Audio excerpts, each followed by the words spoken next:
You cannot experience a potential dream without having partners.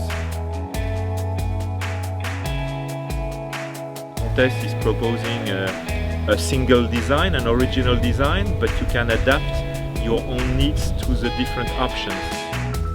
We came the first time, the hull was just empty, it was an empty shell. We were so amazed to see that so many things had been done after 4 to 5 weeks.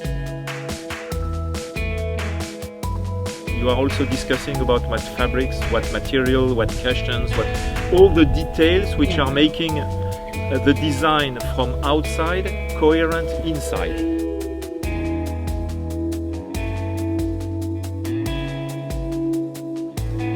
What is very important is to have the feeling that you have the best people for the technical solution, reliability, robustness, and on the other side, the architect for the hull or for the inside of the boat are also working together with you. We said there is here something which could be improved. It took them maybe 3 weeks. They sent us different drawings.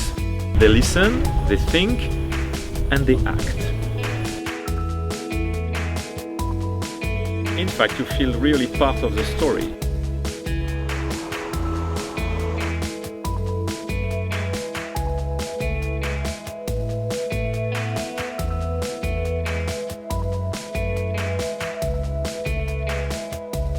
The dream target is to spend more time on bluewater sailing. This year, at the end of the year, from Las Palmas to Cape Verde, and from Cape Verde to St. Lucia. We would like in the near future to take part to the World Art. It is something that we are dreaming about since maybe 10 to 12 years, and now we have the boat to do it. We found a good balance between professionalism, experience, craftsmanship. I would say it's a key point with contest people.